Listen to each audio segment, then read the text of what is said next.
This is Laundromat Girl, aka Cami.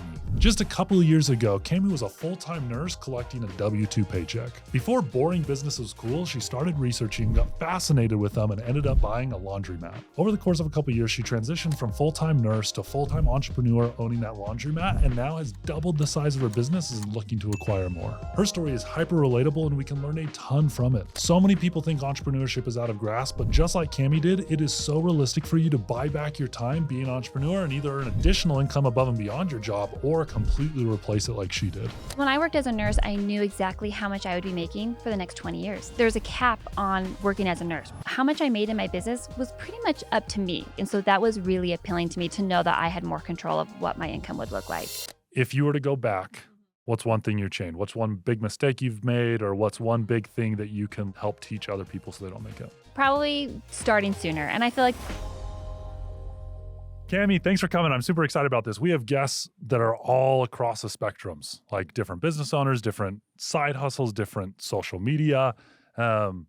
Your story is so relatable that I think people are going to love it. So I'm really excited to jump into it. But every single podcast, we have 3 different sections. Okay. First section, I let my followers ask you questions. So I put up the story on my social media, and we field hundreds, sometimes thousands of questions. Okay. And then we find the 5 or 6 that are just unique and fun. So we'll do that. Then we'll go through your story and just talk through your journey, how you went from full-time job to this, the money situation, all that kind of stuff. Okay. And then at the very end, we ask the same 7 questions to every single guest. So that's kind of how it will flow. But to get into the follower questions, first one, and you can tell exactly what they want to know about because this was the one that we got a ton. Okay. What was your biggest fear in quitting your job, and what was the final tipping point to get you there? When I quit my job as a nurse, so I continued to work as a nurse 3 months after owning my laundromat. And so when I finally quit nursing, I wasn't really afraid because I had that 3-year buffer to make sure that my laundromat would support me, that it was doing well enough for me to be able to completely walk away from the W-2 job. And so I was never really scared to quit my job. I was more excited, finally I can just focus all of my time on my laundromat and growing it instead of also having to shift my mind and go, okay, now I'm going to the hospital today. So I was more excited to quit, and I had absolutely no reservations in quitting because I had that 3-year runway to make sure that my laundromat could sustain me and do really well. And I wasn't afraid to walk away from it. So I recommend in doing that, always having that plan B for a while before really committing. I am definitely conservative when it comes to business. I'm not that entrepreneur that just jumps in and just, hopes it works out. I always have a plan B, plan C. So I wasn't afraid because I had that 3-year runway to make sure. During that 3 years, what did your days look like? What was your nursing schedule during that 3 years? 4 days on, 3 days off? So I was working still. So when I bought my laundromat, I was still working full-time, 3 days, 12-hour shifts a week. And it was fine. And then slowly, the next year, I went down to working 3 days 1 week, 2 days the next week, 3, 2, and then 2 and 2. So I slowly kind of shifted down my time at the hospital as well because I was focusing more on my laundromat. And so in the beginning, it was hard, but I slowly kind of went down in time. And then on your on days, were you going to the laundromat after, or were you able, okay, so your days were definitely. long. And it was hard because when I'd be at the hospital, I would get a phone call from one of my employees. And so it was so hard to be have to step out and do all the, I felt like I could never give my 100% when I was there because my mind was always, okay, what's going on here? What do we need to be doing? Kind of thing too. And so that was really tricky. And then there were days where I would, because we haven't really mentioned this, but I started pickup and delivery where we go out into the community and do laundry, bring it back. And so there were days where I would work 12 hours at the hospital and then go straight to the laundromat afterwards, still wearing my scrubs and be helping with orders. And so that time was really hard in figuring out my schedule because for that first year, I don't think I traveled anywhere. I didn't go anywhere because I was so growing my business, learning how to run the business, the laundromat, as well as starting that pickup and delivery as well. Did you get financing for your laundry business? How did you get financing? Yeah, so it's very common in the laundromat industry to do seller financing because a lot of banks don't like to loan on laundromats, I'm not saying that they won't, but it's more difficult to get like an SBA loan on a laundromat. And so it's very common to get seller financing. So that's how it worked out with me and the seller. Okay. You don't have to walk me through your terms specifically, Mm-hmm. but let's just so that they know what seller financing looks like. Right. Usually you bring a percentage down, 20, Right. 30% down. Right. Or more. Or more. And then the seller is your bank. Exactly. He's the one who I pay my loan to every month. Yep. The nice thing about seller financing, usually, there is no norm to seller financing. Right. Like some seller finances will be like interest only 40 years. Some will be like 0% interest, 10 years. Some will like. It really just depends on that. Negotiable. Yeah, it really depends on that specific deal with that seller, what they're looking for. Yeah, so any deal can be different. So I always hesitate on telling people what my deal it was and how it went because more than likely it's going to be different for their situation when they buy their laundromat. But the encouraging part in that is shoot your shot. Yeah, like, totally. With business, and it's the same in any business. Like that's laundromats, home services, basically any small business that has an older demographic of business owners. For think sure. like baby boomers, Yep. 50s, 60s. Mm-hmm. They honestly don't believe their businesses are worth anything. Right. That's what they've been told their whole life. Your job is to run a business for 40 years, sock away money at 40 years, and then you just shut the doors. Right, and don't sell it. Yeah. We can walk into a business that's putting off $100,000, $200,000 in revenues, profits, depends on what. Right. And most of them would be so happy to be like, you'll give me money for this? 50 grand and pay me during retirement for the next 10 years. Right. They love it. You love it. And so don't be afraid to go search those opportunities and find them and at least offer it. Yeah, the worst they can say is say no. So that's so cool. Did you have a mentor? This isn't on here, but I'm just curious. Did you have a mentor that like talked you into that? How did you even get this idea? Into buying a laundromat? Yeah. Not really. I had been looking for some sort of business to buy. So I was looking at storage units. I was looking at mobile home parks. And then this laundromat just got listed. And I just remember, and that was before like Cody Sanchez, before laundromats were like cool. Yeah. Like right now they're very hot investment to buy. But back then, like no one really talked about laundromats. And so I just remember calling my brother and being like, hey, have you heard about laundromats? And he's like, I think they do well. Like it just wasn't talked about then. And so luckily I was able to find someone that helped me look at the numbers and things like that. But laundromats just weren't as a hot investment back then like it is now. So, man, they're smart. They're asking some good questions. They asked how to get financing, and then I'm going to skip a couple down because it applies really well. How much capital did you have to start it? And I'm going to explain this for people because so many people mess this up. They think, oh, I've got a down payment, I'm going to go buy it. Businesses take operating cash flow to operate. And some businesses, that turnover rate's really quick, meaning you'll get your cash back within 30 days. Yeah. Some it's like 6 months. And so you have to know, what is my burn rate of cash, or what's my operating cash flow before I can start getting it back so I don't have to keep dumping in. So you need to remember, I have a down payment. You're also going to have to chuck money in the first couple months to get it up and going. Right. So you can use round numbers, percentages, I don't care what it is, but like what kind of, outside of down payment, what were like the other expenses you needed those first couple months to get it to a point where it was churning? Right.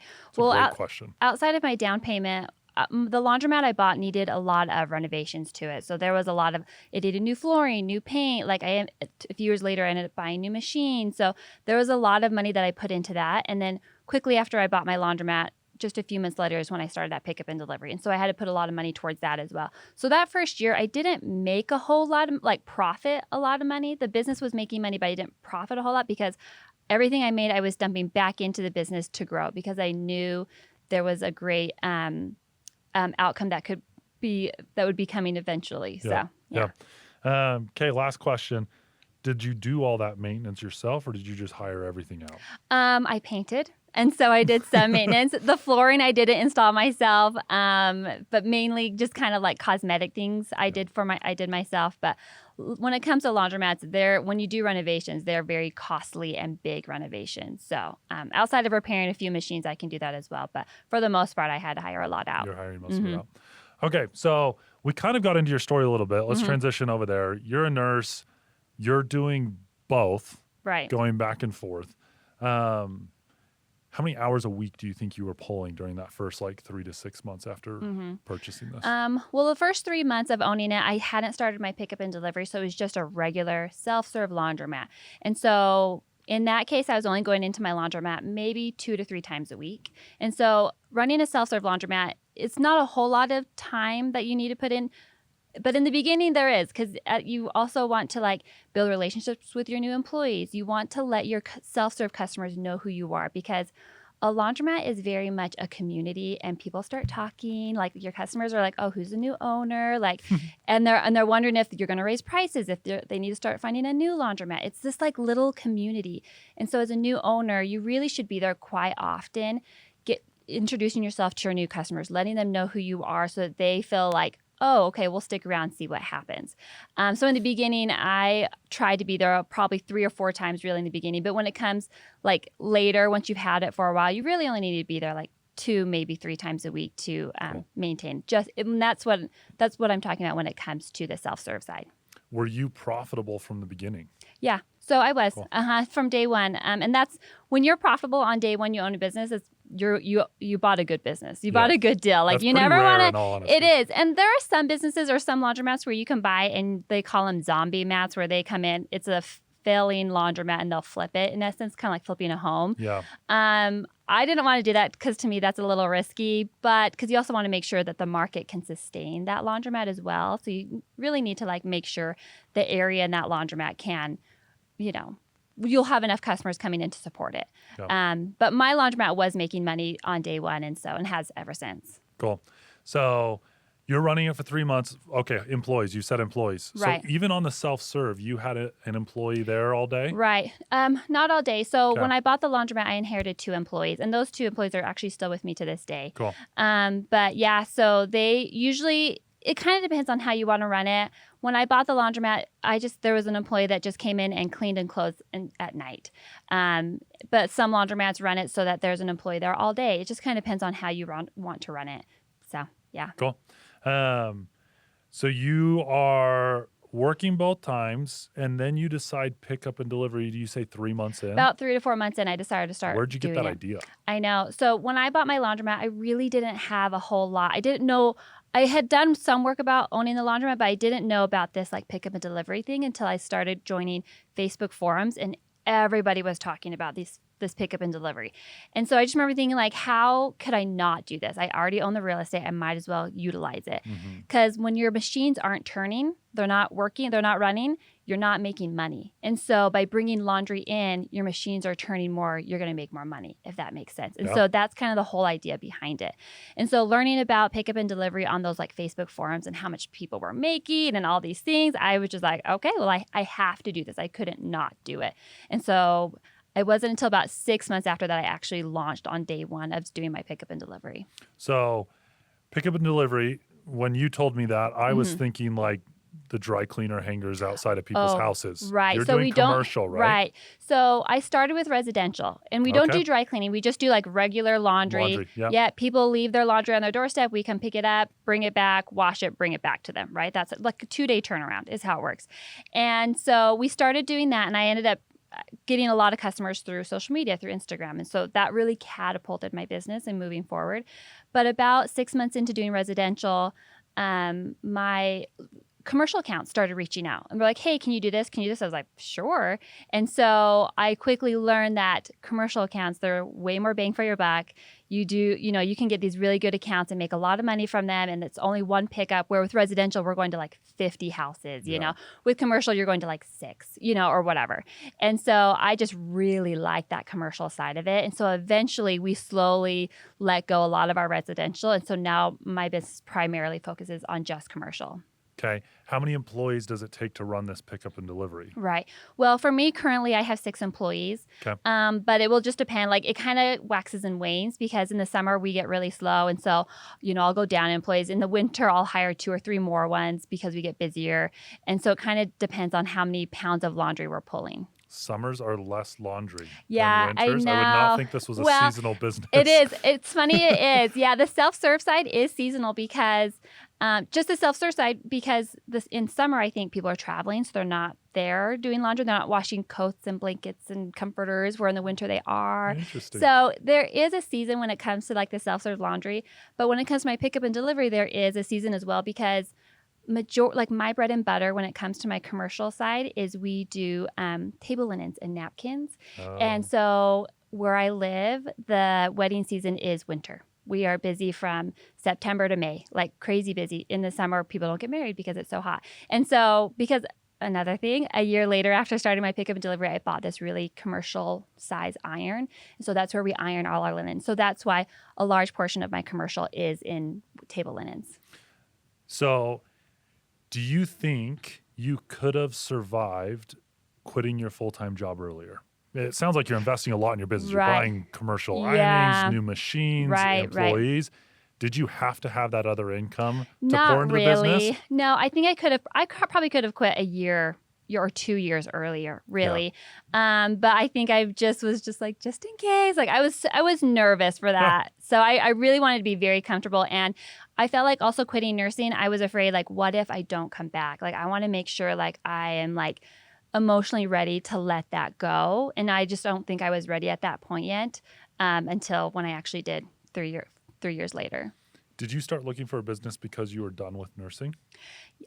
Yes, basically. Yeah. Because curious. I know, because when I first started looking for my business to buy, it was the year 2020, and being a nurse in healthcare during that time it was a weird time, and it was a hard time to be in healthcare during that time.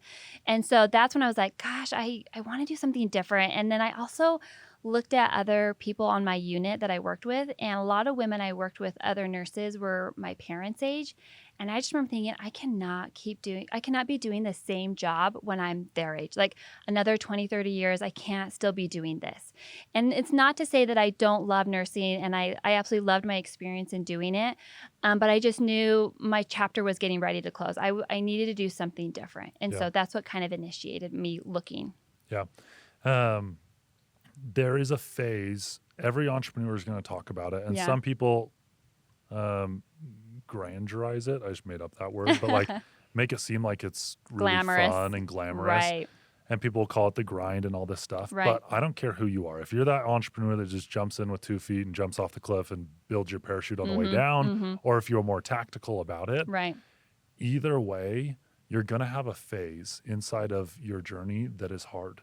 Oh, and for it's sure. going to be 40, 50, 60, 70 hours. It's going to be late nights. It's going to be stress. It's going to be all to do that stuff. But I heard a quote one time, 9 to 5, I work on their business. From 5 to 9, I work on my business. Oh, yes. I've heard that before. I slaughtered it, something around that. Yeah. But it really is. If you can dedicate a year or 2 of your life to actually building what you want in life on the weekends, in the evenings, if you run a swing shift schedule that's a little bit more relaxed, you can have full days to do it. Awesome. But it takes a couple years, but you have inflation going crazy, wage growth not keeping up. Right. Almost every single household is now a dual household income at some point just to make it by. We are going to be forced to do something. Right. Carry 2 jobs. Right. You're going to be forced to do something. And in my opinion, controlling your income and going through a year or 2 phase is so worth it. Yeah. It is so worth it. Because when I worked as a nurse, I knew exactly how much I would be making for the next 20 years. There's a cap on an employee, like working as a nurse, right? I knew exactly how much I'd be making. And so learning how, like, when you own a business, that how much I made in my business was pretty much up to me, like how much I wanted to make. Like I had more control of how much I would make. And so that was really appealing to me, especially when like living day to day now, it's so expensive to live. Like you really do have to have side hustles and making, 2 incomes in order to survive. So so that was very appealing to me to know that I had more control of what my income would look like. Has your lifestyle changed since going from nursing to this? Oh, probably. Yeah. I won't deny that. Yeah. There's nothing wrong with that. Yeah. Like I also I do really well. And so I definitely I also am very I do all the investing things. I have the 401k, the Roth, I have all those things, you know what I mean? But probably just a little. And I love it. You worked for it and there's nothing wrong with that. It's just fun. Exactly. As long as I do the investing things, the being smart about my money. I really do, I have goals every year of how much I want to save, how much I want to put away here, how much I put away there. So I definitely stay in line when it comes to that. But yeah, probably. Yeah. Okay. Couple more questions for you kind of on this vein, and then I'm going to go to like a social media side a little bit. Sure.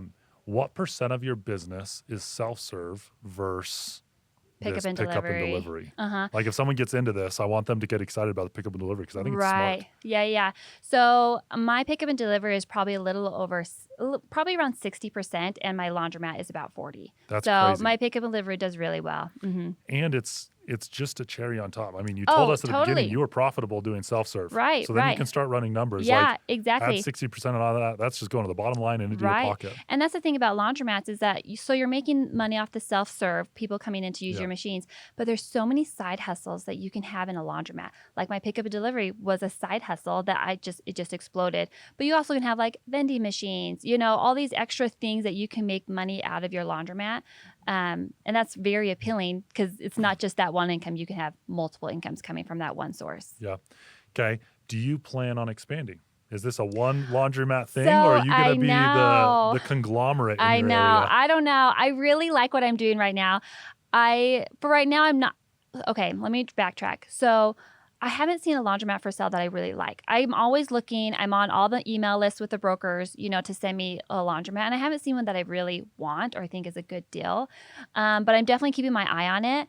But really my huge focus is growing my pickup and delivery because I'm seeing more of my profits coming from that side of my business, where it's like, okay, I can get one new commercial account in my pickup and delivery that can make me just as much or even more from buying one laundromat, right? Granted, a laundromat is an asset. Like it's kind of a little bit of it different. You can't really compare, but it's like, why wouldn't I just try and shoot for another commercial account instead of having another headache that I have to deal with over here, and just have it all in one space. Would there ever be a world where you'd go full pickup and delivery? Yeah. So I would love that, honestly. Close your front door. And people have done that before. I know a few people that have done that. Their pickup and delivery has gotten so big where they don't even deal with the self-serve customers. They close their doors and their machines are just constantly running with their pickup and delivery. Yeah, I think it's super cool. Interesting. Yeah. That's really cool. Okay, so then you're running this. You quit your job. You're making good money. You post something on social media and it starts blowing up. Did you walk into social media saying, I want to blow up? Or was it just like, I want to share my journey? Walk me through, why'd you get on social media? Right. Well, I had met someone who was on TikTok doing social media as well, and he has a huge amount of following. And so that I feel like that kind of gave me a little bit of fire of wanting to do that. Plus, I think I'm definitely different in the laundry industry, as in most people that own laundromats are old men. Like that's, I go to these laundromat conferences and I stick out like a sore thumb. And so I think going onto social media, I like sharing that, like, you don't have to have a degree. You don't have to be, a certain age or all these criteria. Like anyone can do this.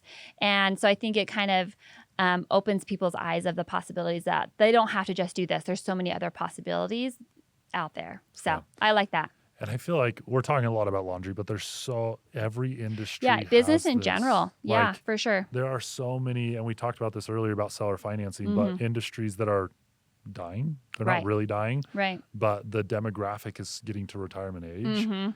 And once you hit 45, 50 as a business owner and you're making good money, it's like, there's the finish line. Let's just keep going. Right. But then what happens is your business doesn't change for 10 or 15 years. Right, and when you can get someone that doesn't necessarily fit the demographic and come in and challenge it, that's when you can get hyper profitable and run revenue. And honestly, that's how I got so lucky in the mortgage industry. The average age of a loan officer was like 57 when I got in. Oh, really? Yeah. I jumped in at 24, started a company, 100 plus employees a couple of years later. And it's nothing like I wasn't any special business owner or operator.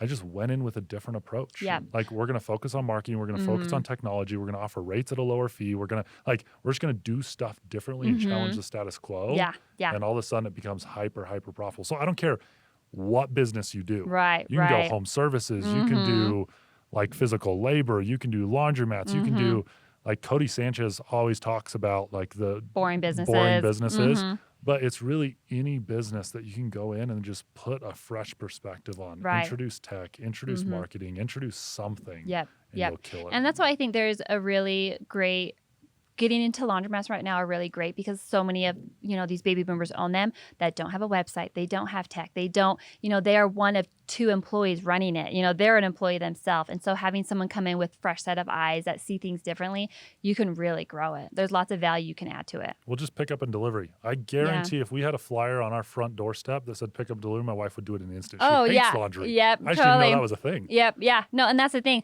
A lot of people don't know it even exists. And so that was my biggest issue when I first started, is just getting the name out there like, hey, you can do this. This is an option. And so, yeah, for sure. That's really, really cool. So you go into social media. Was it instant success? You've only been doing it for a couple months. Yeah, it kind of was. Okay. My second post I posted, I got over 1 million views. Jeez. And so that was really helpful to me because I'm like, okay, like it wasn't a slow burn. It's just been really fast since the very beginning. Yep. And so having that 1 million view on that second video really gave me like, okay, I could do this. Like this is working. And so, yeah, I got really lucky in that way. That doesn't always happen to everyone. Hard question for you. 5 years from now, majority of your income coming from social media or from your laundromat? Oh, I don't know. 5 years from now? Yeah. I would like to think it's my laundromat. I would like, because I want to sell my laundromat. Yeah. And so when it fits 5 times more, or whatever in my laundromat, that means I can sell it for a lot more. Where social media, you can't really sell that. Like it's just me. So I would hope that it's my laundromat so I can have a good exit. That's cool. It's we're very similar in that we built businesses first and then just wanted to share our knowledge about it. Yeah. Yeah. And I feel like people resonate that in a more organic and authentic way. Like they're sick of the traditional influencers that are like, they act like they're sitting on their soapbox preaching, but they've never actually done it. It was like me in college. I was about to blast some of my professors, but sitting there teaching me how to run a business. They've never run a business. Right. I'm like, that's what the textbook would say, but is this real? Right. And for so sure. I think that's why people probably resonate with you so well, is because you're a business first person. Social media is awesome. It's great money. Right. It can be fun. Yep. You can legitimately help people. But when you have a business first approach, it comes off in your videos. Right. And I've had a lot of people comment saying, or even like people in real life say, because majority of girls my age on social media are like hair, makeup, lifestyle, which is great. Yeah. Where in my videos, I have no makeup on, my hair's in a ponytail. Like I don't wear nice clothes when I go to the laundromat. Like it's very like blue collar, really. Like that's my business and I'm making it work. And so I think that also sets me apart from all the others as well. Inside social media, the more that I posted and started to challenge the status quo, the harder it got to have comments and DMs and stuff. Are you to that point where does it annoy you to have the haters inside the comments? How do you handle that? Are you to that point yet? No, not yet. I don't have too many haters. Majority of my comments are like, good job, you're amazing, proud of you. It's very like positive. Good. But every now and then they'll be like, oh, you got daddy's money or something like dumb like that. And so, but it doesn't happen very often. And so it hasn't really affected me that much. Yeah, it's probably my biggest pet peeve because I do financial literacy all day. And people will make those comments. They're like, oh, you must have dad's money. Or, oh, that's so unrealistic. Or this is so unattainable. And you're like, I was literally you 3 years ago. Yeah, there's no difference between us. I had $50 in my bank account 4 years ago graduating college. Right. You just have to do it. Yeah, and that's what I always tell people. I'm like, I feel like I'm no different than anyone else. The only difference is that I just did it. That's it. Yeah, 100%. That's really, really cool. So right now you're TikTok. Do you have plans to go on other platforms? Do you want to, or do you just enjoy TikTok I know. best? I really do like TikTok. It's really working well for me. I have tried to get on Instagram, and for some reason, they just don't take as well. And so I know I need to like do more just in case, because TikTok is so unpredictable and what's going to happen with TikTok. So I need to, my plan is to focus a little bit more on Instagram, but I just have so much more success on TikTok. So we'll see. That's cool. It'll be cool, too, to watch where your content goes. Yeah. My content has changed so much, even just in the last year and a half. Yeah. You look at people, you brought up Cody Sanchez before. Right. She was very much blue-collar laundromats. Right. Now she's speaking on stages. You know what I mean? And so it's going to be, I'm excited to watch your journey. Well, and see thank where you. You kind of go with it. I'm excited. And I think it's inspiring for an everyday person to have a real job, to quit it, especially to your point, to have a young, successful woman go out there and be a business owner by herself, doing what she needs to do. There's a generation that needs this. And so it's fun to watch this group of women be so successful and then share it on social media. It needs to happen more. Yeah. Well, good. Thank you. I'm excited too. Okay. So at the very end, we ask every single one the same 7 questions. Okay. So we'll kind of jump through these. They're kind of rapid fire questions, if you would. Okay. But excited to see what you say. So what are the 3 pieces of advice you'd give someone who is just starting business? I would say the first one would probably, you don't need to be passionate about the business you pick. I am not passionate about laundry. I have never been passionate about laundry. What I was passionate about was finding a business that cash flows and works. So I think, entrepreneurship sounds so glamorous, but when it comes down to it, you want a business that is cash flowing and doing well. So I think don't look for something you're passionate about. Find something that will work, and then you can find your passions later. Yeah. It took me a long time to admit this out loud. My passion is winning and making money. Yeah, I like that too. And to me, it's a fun game to play, and I like to win. Yeah. So I like it. It gets a bad connotation because there's a scarcity mindset out there, especially on social media, where if you make $1, that means I won't make it. And that's just it's not true. the case. It's not the case at all. Totally. And every successful person I meet has the most abundance mindset I've ever met. Like, we just had someone in here. They're like, oh, yeah, stop by my office. Give me this. Come stay at my house. Like, it's incredible to watch these people do it. But that abundance mindset is very, very healthy. And it's once I started hanging around successful people, I was like, you know what? I'm just going to say how it is. I like winning and I like making money. It's really it's fun helping people get into a home, and it's fun doing mortgages. Like, there is pieces that are rewarding, but at the end of the day, I'll do anything, anything ethically and morally that I agree with that I can go win at every single day. Yeah. I like it. Okay, that was one. Do you have 2 others? So yes, I have another one. You don't have to know everything going into the business. Yeah. I felt like I felt like I had done my checks and balances before getting into the deal, but I learned majority of what I know now when I was actually in the business. Because I think if you continue to research and learn, and you're never going to pull the trigger. Eventually you have to do something. As long as it's a good deal and you've done your homework on it, you have to do it. Otherwise, you're going to be on the sidelines for years and years. Yep. We were just talking in here, actually. I won't blast them by name, but there's only 3 people on my team, so I'll let people guess who it is. But that was their biggest takeaway. We've batched out 4 or 5 podcasts in the last day, and we were talking about what their takeaways are. He's like, I've been thinking months on what the name of my company is going to be. I haven't done anything. I was like, perfection is the enemy of progress. Totally. Just totally get agree. in there, start Just doing do it. it. You can iterate all day. You'll make mistakes. You'll fail. Just make sure you learn from them and go forward. So yeah. Okay, that's 2. Do you have one more? The second one is to probably get really good at analyzing a deal.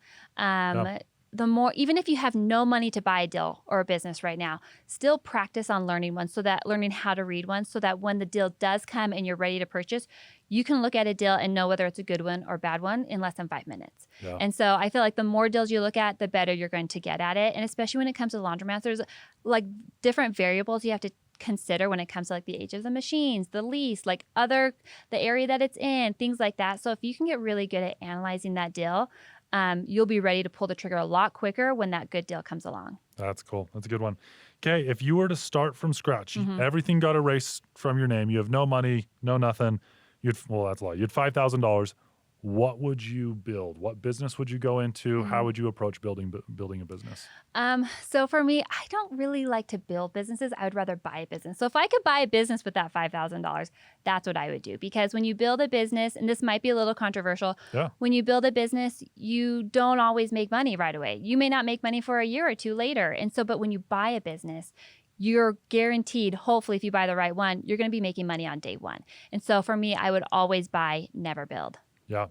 What's crazy is you can actually buy businesses. 5,000 may be a little low. Yeah. But there are a lot of, back to seller financing. Yeah. There are a lot of seller finance deals where you can go in and say, I'll give you 80% of profits for the next 3 years, and then I'll do this, this, and this. Right. Yeah, for sure. You can structure it however you want. Yeah. And I have seen multiple businesses change hands for $1 up front. Yeah. Oh, for sure. I know I've heard of laundromats because they'll be like a laundromat that the owner just walked away from, doesn't even own the business. It's literally just sitting in this strip mall. And so the landlord hates it being there. And so he will literally give this business to someone who's willing to come in and start the laundromat.